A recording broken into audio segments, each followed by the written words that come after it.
À l'étape de la rocade sud-ouest, le directeur général a fait le constat, en compagnie du directeur provincial de Kinshasa qui l'a rejoint, de la levée de l'obstacle que constituaient les différents cimetières. L'exhumation et la relocalisation des tombes se fait en présence du représentant du Congo central, car le tracé des rocades de Kinshasa flirte avec la province de Simon Kimbangu.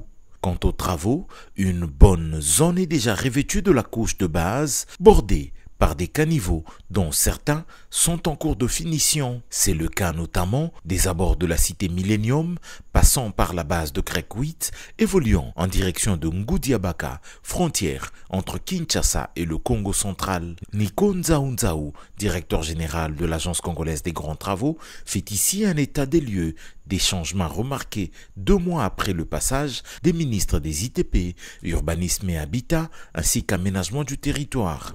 Qu'est-ce qui a changé? Sur le linéaire, nous avons vu que la fois passée, on était au niveau de la couche de fondation.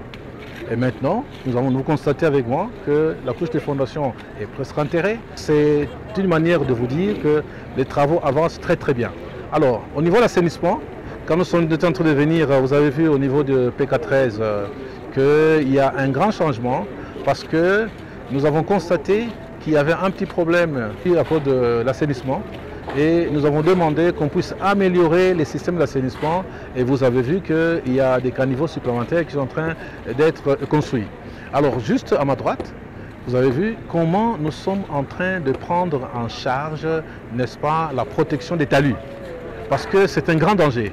Au cas où les talus ne sont pas pris en charge, qu'est-ce qui va se passer? À chaque pluie, il y aura des éboulements et à ce moment-là, ils pourront enterrer la route. Sur la rocade sud-est, des caniveaux qui peu à peu envahissent tout le linéaire en travaux, des passages sous route mis en œuvre aux endroits indiqués, une planche d'essai de la couche de base en concassé 0,80, voilà autant de changements remarqués par le DG de l'Agence congolaise des grands travaux. À cette étape, la visite était guidée par la mission de contrôle BK, assistée de celle de surveillance, composée de l'Office des routes ainsi que de l'Agence congolaise des grands travaux. Dans cette zone, l'avènement de ce projet a attiré des occupants que les autorités devront à tout prix encadrer afin que les abords des rocades de Kinshasa restent protégés.